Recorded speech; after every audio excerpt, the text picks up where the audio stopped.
3-0 home series victory against Ireland on the back of a good performance against India, on the back of whitewashing Afghanistan by the same scoreline.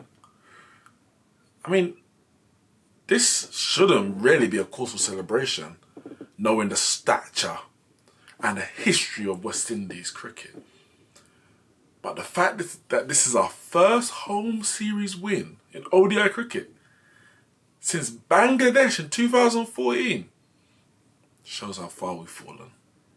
Guys, this is your series review. West Indies 3-0 home whitewash against the Irish.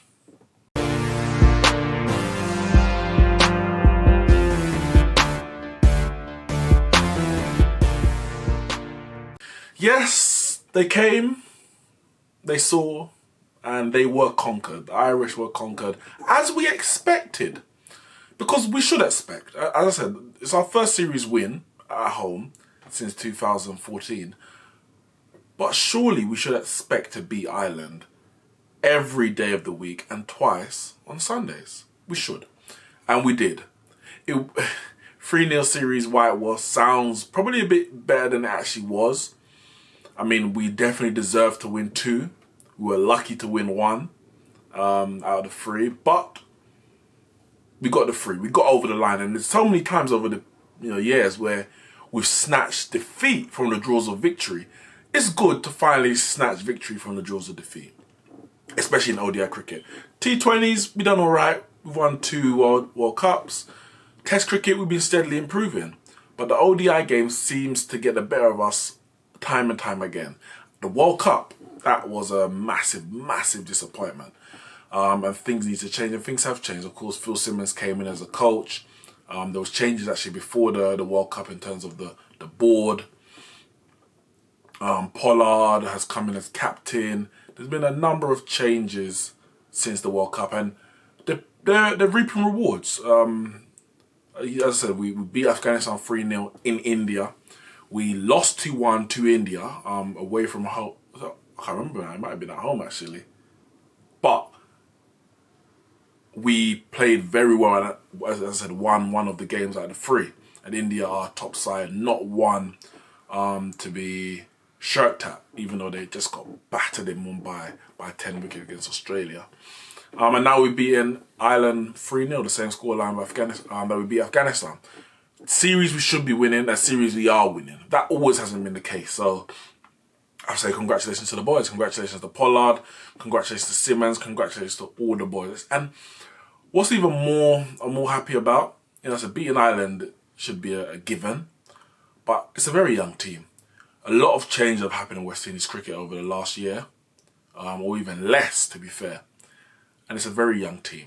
So we're gonna go through the 3 matches that we played, and the players that stood out for me, and the things that we do need to still improve on. And we know we've got a T20 World Cup coming out later up this year, but we still need to have whilst ODI cricket is still at the highest level, we need to have a focus on the game. We can't just be, one-trick ponies when it comes to limited overs. So the first ODI, we won by 5 wickets, and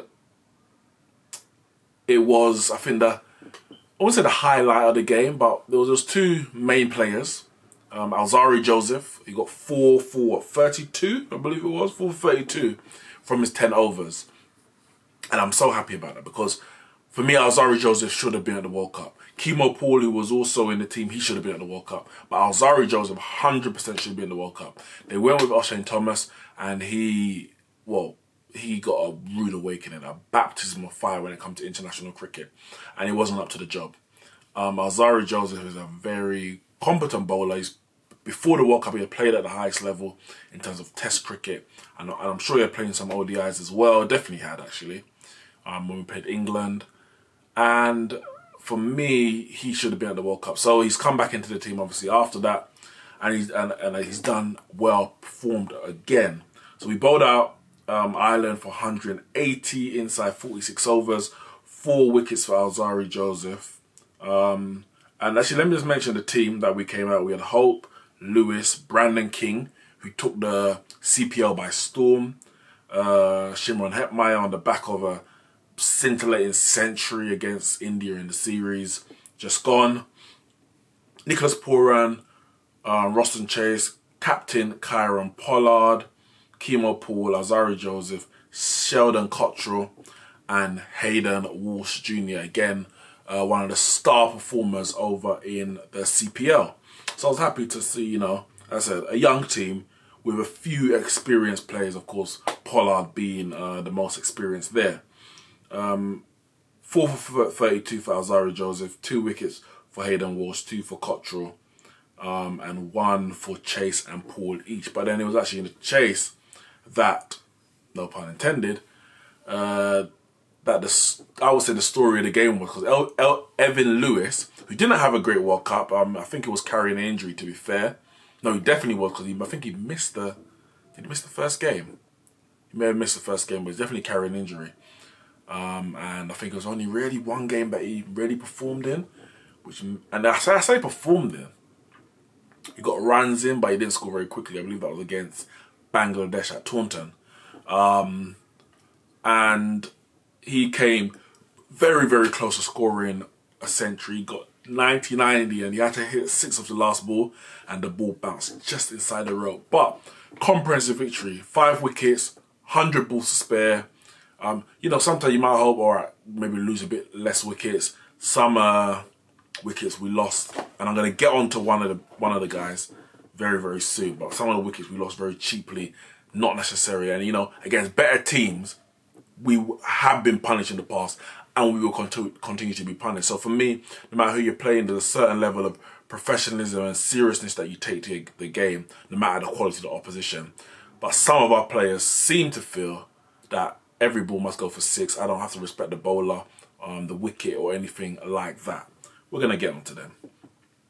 Second game, that was the most exciting game of the series. We allowed Ireland to get up to 237 because we had them, let's see, we had them 154 for 6. Kevin O'Brien just got out. For me, that was a moment. Go for the jugular, bowl them out for under 100. Sorry, under 200. We allowed them to get up to 237, which was gonna be should have been a challenging total, but more so than, of course, the first game, and then we'll get onto the last game later. We didn't need to let them get that high, but we allowed them to through sloppy bowling and sloppy fielding.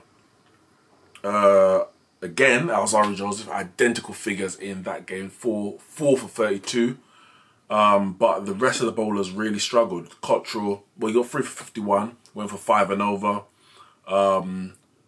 Shepherd came in for that game ahead of Kemo Paul, I believe it was. And Kyrie Pierre, the left-arm spinner, came in for Roston Chase.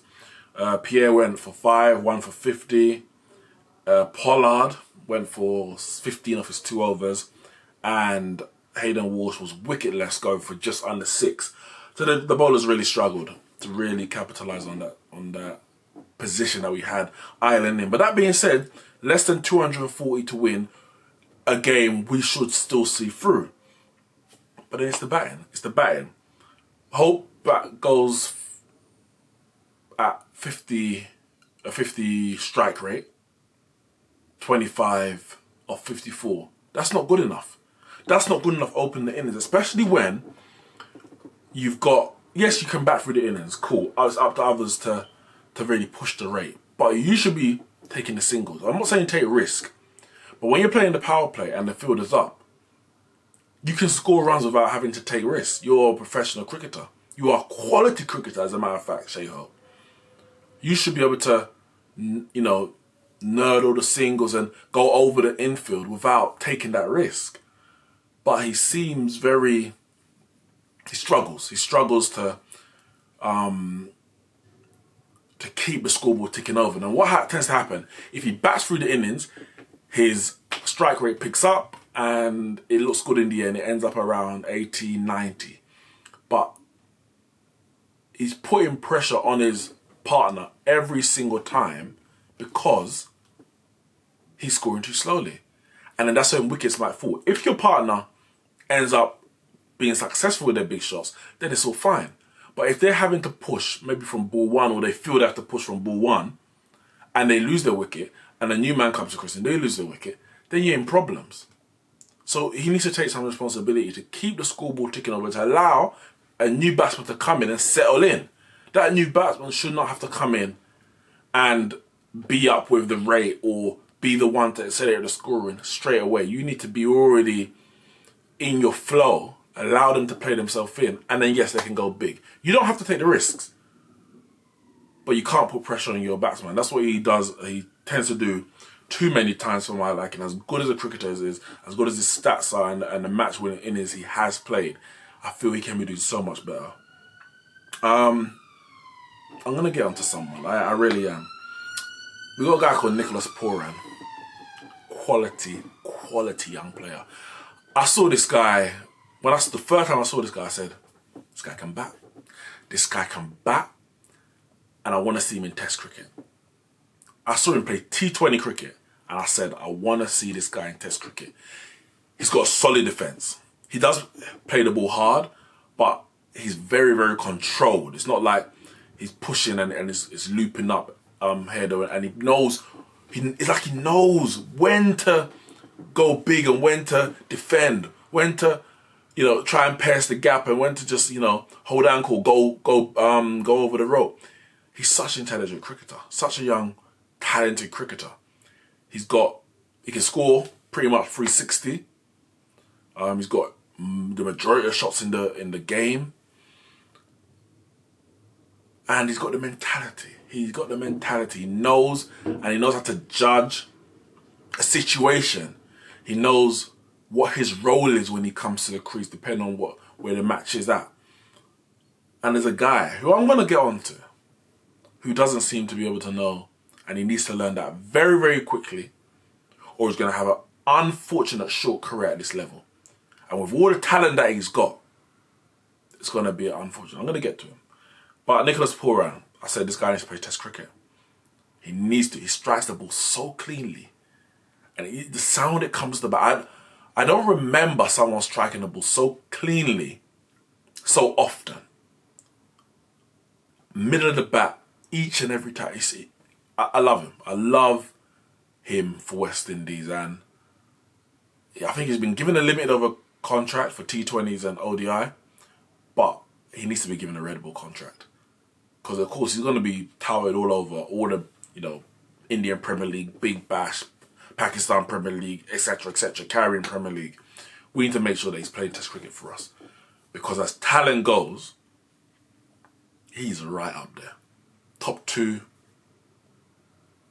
I would say top two batsmen, talent-wise, that we have available to us right now, just behind Shea Hope. And he scored a 52. It was him and Pollard. That partnership is what got us into a very, very good position. We lost a few wickets. I think what was the score? When it was 24 for 3 when Pollard came to the crease, and behind the rate. Sorry, I lie. It wasn't 20. It was 76 for 4 when Pollard came to the crease. Behind the rate. And the rain was imminent. If rain was to come at that point, we would have been way behind Duckworth Lewis. Pollard came in, bang, bang, bang, as he does do, over the, down the ground. He loves scoring down there. 6, 6, 6. 2 sixes went on top of the roof. One even further, like over the Weeks. Is it Worrell? I think it was Worrell and Weeks stand. It was at Bridgetown, Barbados. And one of them went on top of the roof, and the other one went even further. It was huge. It was huge, and we were in control. But of course, we knew that one wicket could change it, because we had strengthened the bowling in that game. We brought in, as I said, Shepherd, and we brought in Kyrie Pierre. So we were playing effectively 5 bowlers. Shepherd, I guess he's a lower order batsman, but we were playing 5 bowlers. So this was really our last specialist batsman partnership. So they had to really see it through, or take it down to maybe, 20, 30 runs max. And we were ahead of the rate, 150 odd for 4, and then 140 for 4, sorry. The rain came. Best thing it could do for Ireland, worst thing it could do for us. We came back out, and within the space of an over, we had lost 2 wickets. Both set batsmen, both of the remaining specialist batsmen. Pollard, first pour round, sorry, bowled, but actually beauty actually by, I think it's the off spinner Singh. The ball pitched on leg stump and spun, and yeah, I mean, it was nearly unplayable. I don't blame pour round at all for that. And then Pollard, the ball, I guess, kind of stuck in the pitch. He tried to turn it onto the leg side, and it popped up for a caught and bowled. And at that point, I was like, bloody hell, how have we lost this game to Ireland? I turned it off. I turned it off at that moment. And I woke up the next morning, and I checked my phone, and we won. I was like, what? How? How did we win? Listen, the young boys saved us. The inexperienced guys, I should say. Some of them ain't that young, but they're inexperienced. Hayden Walsh, Kyrie Pierre, Azari Joseph, Sheldon Cottrell. Hold your head up high, especially Hayden Walsh. 46 of 67. I think there may be one ball that I can remember was an edge that went for 4. Every other scoring shot other than that was cleanly struck. I didn't watch it live. I saw the extended highlights after, but so you don't get a full sense of how Ireland were feeling, and what was the bowling going a bit wayward because of the tension that was being created, or they haven't got so close to a victory against a top nation very often that pressure, squeaky bum time. But those young boys, or inexperienced boys, they ain't been there. They ain't been there before. Really? What? Hayden Walsh ain't been there. Kyrie Pierre ain't been there. Yes, Aljari Joseph and Cottrell had been around a little while longer. But that was amazing. That was amazing. And to be fair, as I said early, we didn't deserve to win it. For the position that Ireland had us in, we didn't deserve to win it. They should have got 2 wickets in that last. Well, they only needed 1 wicket to win, and they should have got that final wicket 2 different occasions. Once was a run out, and they broke the bowler broke the bails with his hand, not the ball. The ball slipped out, and then I think it was the penultimate ball actually of the innings in the end. So it was like 3. We needed, I think we needed 4, maybe 3 to win, maybe 3 or so to win, and 3 balls to get it. 3 or 3, I think it was. Yes. And we took a single, and Cottrell came back for the second. But Hayden Walsh, he wasn't interested. He wasn't even really looking at. He was looking at the ball, and he wasn't looking at Cottrell. Cottrell obviously wasn't looking at his partner. Partner put his hand out and didn't move, and Cottrell realised, and really and truly realised too late in reality. Because then he turned, and at that moment when he was turning, the bowler should have collected at a non-striker's end and thrown it back to the keeper, run out, game over. Cottrell even slipped, but the ball went through the bowler who was at the non-striker's end. Cottrell was able to slip and nearly fall down and still get in before the bowler got the ball to the wicketkeeper. So lucky reprieve twice. We could easily have lost that game. And then Cottrell hit a 6 to win the game. Massive 6 over the leg side. Won the game with 1 ball to spare and 1 wicket to spare. So that was very, very tight. I mentioned a guy, not by name, but I mentioned earlier in terms of having brains at the crease. And I've spoken about it before, and I don't like having to do it because he is a young player, but he's played enough now. He's played enough to have sense in his head. And that person is Shimron Hetmeyer. He has so much talent. And this is what pains it the most. If he weren't talented, you're like, he's stupid and he's crap, get rid. But Shimron Hetmyer is, I would say, was arguably our most talented batsman. But he's definitely top three. Definitely top three. But the man's got no sense in his head. Every ball must go for six. He comes in, he doesn't even allow himself a few balls, an over, to play himself in. He hits a boundary and he gets excited, he gets giddy. I don't know what's going on in his head. Both innings, the first and second ODI, I'm sure he got caught skying the ball. Definitely in the second one. What kind of hooking the ball after a couple balls of your innings? Play yourself in. Get a sense of the pitch, the bowler. The state of the game doesn't even require you to do all of that.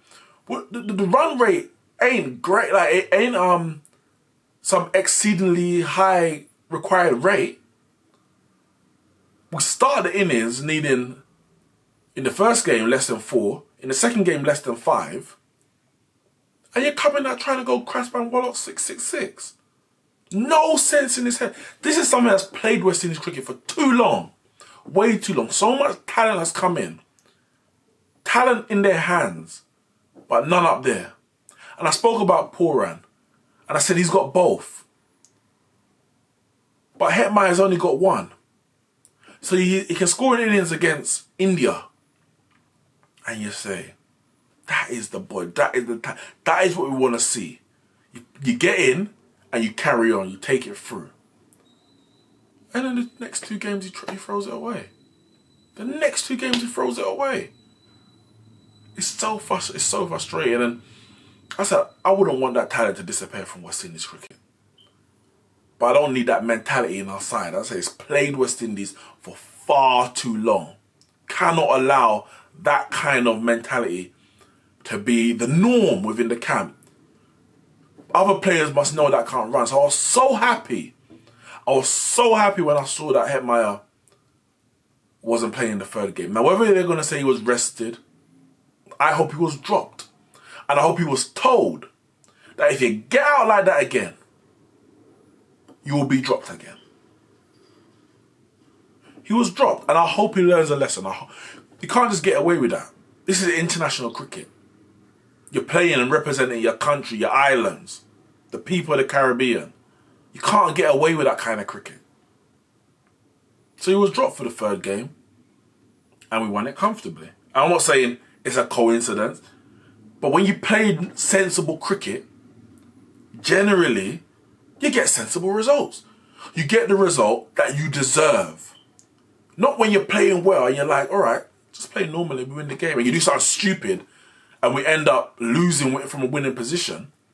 No, you play normally and you get what you deserve. Whether that's a loss or a win is one thing or another. And sometimes neither here nor there. It's about how you go about it. And I don't like the way Hetmyer is going about international cricket right now. Talent is all there. But you need more than that to succeed. I remember Rahul Dravid spoke about talent, and they spoke about, who's the most talented cricketers and how do you judge talent. And he said, I don't just judge talent on your ability to strike the ball. At this level of cricket, most players can strike the ball. That's why they're at this level of cricket. For me, it's about what's up there. The majority of the game is played in your head. So you can have all the ability to hit all the 4s and 6s, but if you don't play every ball on his merit and respect every bowler, every opposition, then more often than not, your talent's going to be wasted. And I just hope that sooner rather than later, that's going to get through the head of Hetmyer. And so we can see this talent flourish into productivity for West Indies, because it's there. I'm telling you, it's there. I ain't saying exile him. He's young. He will learn, I hope. But I've just seen it time and time again. These players have come in with so much talent, and then in 5 years you're asking, what happened to, what about when it, like, I don't want to do that anymore. I don't want to do that anymore. Too much talent has slipped out through our grasp to allow that to continue happening. And I said, he was dropped from the third game. So I hope that it's going to be a lesson to him. And that game was won by 5 wickets. We bowled out. We made a few changes as well. I think Ambrose came in for Hetmeyer, didn't he? Ambrose came in for Hetmeyer. Chase came back in for Kyrie Pierre, and O'Shane Thomas came in for Sheldon Cottrell. I don't think there's any injury issues. I think it's more of a rest kind of. The series was obviously won, but we want to go for the clean sweep, and we got it. We got the clean sweep. Despite Balbirnie, captain of Ireland, his 71, we were able to bowl them out for 203, 4 wickets for Hayden Walsh. And I'm happy for him because, as a leg spinner, you're an attacking bowler, you are going to go for runs because you're trying different stuff. Sometimes it don't come out. It's a difficult art. Sometimes the ball don't come out right. It goes for full toss, or you pitch it too short or too fallen. You can go for runs, but he did very well. 4 for 36 off his 10 overs. 3 for O'Shane Thomas. I was happy for him as well. I still don't think he's ready for this level. I still need to see more, but he got his 3 wickets. He did himself no harm if he wants to make sure he's still in the reckoning for the West Indies side. 2 for Chase, he was a little bit expensive, and 1 for Shepherd, which I'm happy for. I'm happy for him because I saw in the last game he didn't get any wickets from Mario, and as a young bowler coming in at this level, you need those little green shoots to say, yeah, I've got what it takes. I've got what it takes. So I was happy for him to get that wicket. And yeah, so we had 204 to win. That was actually reduced after some rain in the middle of the innings. 43 for Pooran, 43 not out again. Brandon King, he had a well-played 38. And Evan Lewis, who came so close to getting that century in the first game.